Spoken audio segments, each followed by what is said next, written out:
that Howard Schultz, the CEO of Starbucks, has been union busting like crazy. But yesterday he faced a major setback. So a federal judge ordered that Starbucks must immediately reinstate the Memphis 7, the organizers who were fired in the Tennessee store.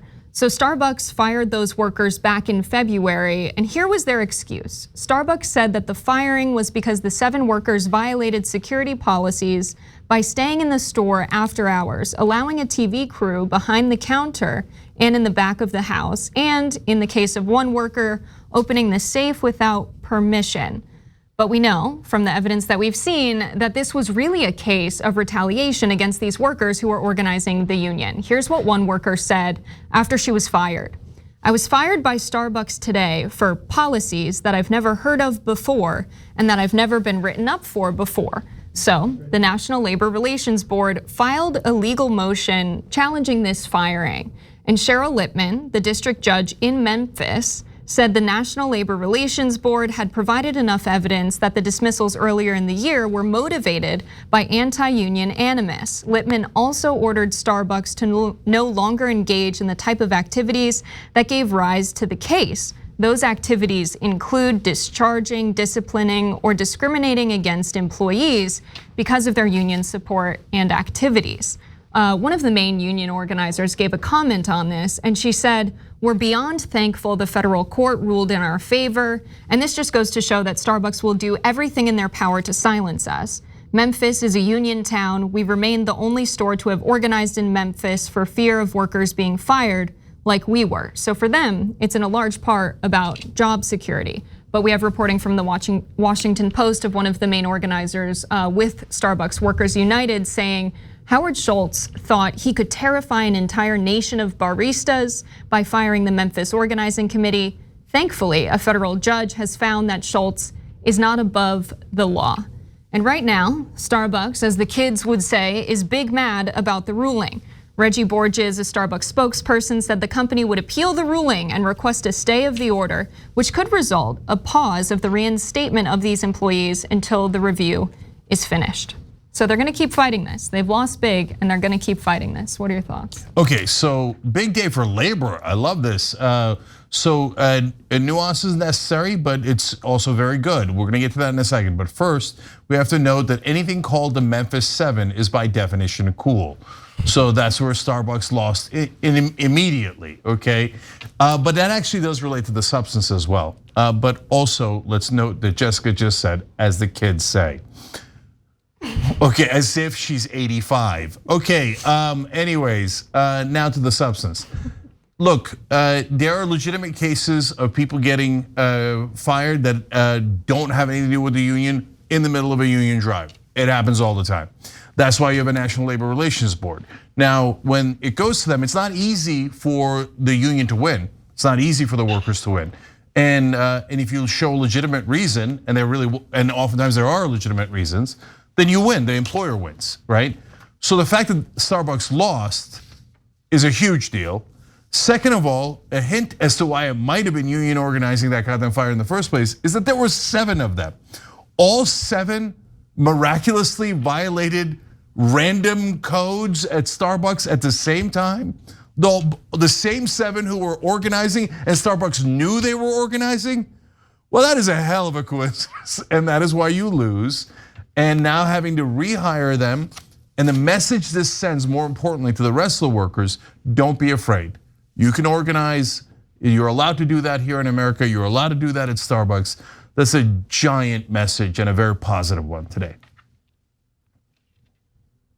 To me, it's really funny watching this pendulum swing. Now you talk about, as the kids can say, as you can see from the gray here, I'm not one of the kids, I've been around. And I was in manufacturing in the 80s when unions were under attack, when unions were destroyed and they were made evil and greedy through the 80s, through the 90s and early 2000s. And the pendulum is swinging back. Like these companies like Starbucks, like Howard Schultz is like, hey, you don't need a union, we'll pay you well, we pay for you to go to school, all this and all that. But now workers are finding out, yeah, all the benefits that used to get, healthcare and pay and everything, that was all negotiated by unions. Unions are not a bad thing. And I have to be honest, it is comical for Memphis to call itself a union town, okay? There's nothing in the South that's a union town. The South is not a union place. But if this is happening, that's a great thing. I think the pendulum should be swinging. Workers, young people are finding out why unions were first organized back 100 years ago, literally in the early 1900s when you had labor barons and stuff. And now we look at these multi-billionaire CEOs and it's like, whoa, we're back to the robber baron era where the CEO owns, billions of dollars, has billions of dollars, and the worker bee is lucky to get $15 an hour and have 3 roommates. So good for them. I hope the pendulum swings farther and that unions come back. And all this talk about labor shortages and everything else, no, it's pay shortage, it's benefit shortage, it's people not willing to give up their time and work for nothing. So good for them for organizing. And wow, I hope the courts do continue to back them up. Absolutely. I want to see the Memphis 7 returning back to work, just all together. They need a walkout song coming into the shop at Starbucks. But I'm glad what you brought up, Alonzo, about the new momentum in the labor movement. We have that video. Let's watch this. I'm gonna tell y'all like this. I heard a rumor. Y'all want to be the new Amazon of Pittsburgh. Well, guess what? We set up shop there. And just like today, we gonna set up shop here every damn time. We ain't going nowhere. UPMC, they owe y'all some money. Amazon owe us a bag too. So, the time that we're in right now in this country, it's important that we continue this fight. It's important that we come together as people and we bring it right to their doorsteps. You gotta keep fighting. Because when we fight back, we win. When we fight back, we win. When we fight back, we win. Every damn time. So UPMC is an acronym for the University of Pittsburgh Medical Center, and it's the biggest employer and landowner in the region. It claims to be a nonprofit, but they're raking in billions and not paying any money in taxes. And people in the communities in Pittsburgh are quite upset because they need that revenue for infrastructure, for schools, for healthcare and investment in those communities. But as Alonzo just pointed out, there's a huge problem with high CEO pay and low pay for workers.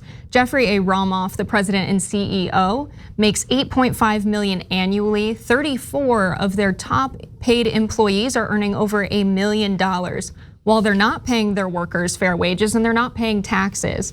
And so the labor movement has a lot of momentum, and organizing and leadership like that is exactly why. So that was Chris Smalls in Pittsburgh today, where they're having Netroots, and they all went together to do an action in front of UPMC.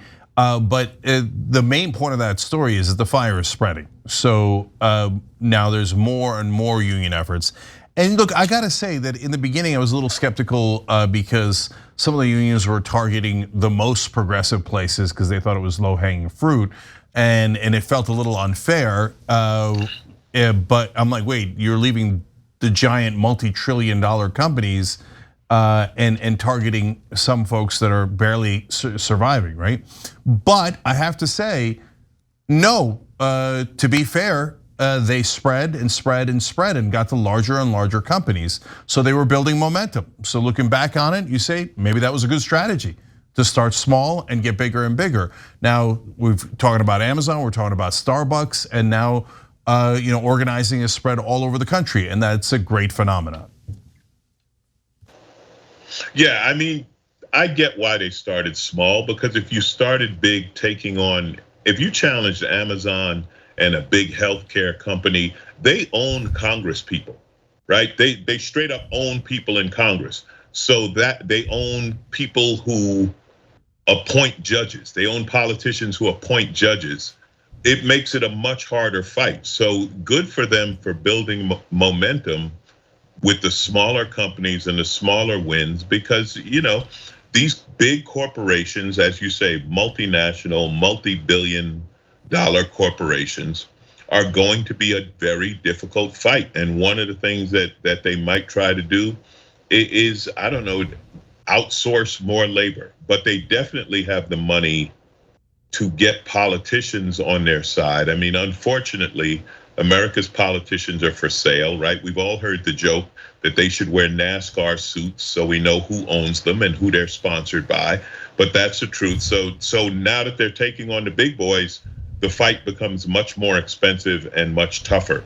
So getting the people on your side with the small wins and getting the community on your side when, like you say, you have a big corporation here not paying taxes, using all the infrastructure, but not paying taxes to the community, that's how you get the people on your side. Good for them, good strategy.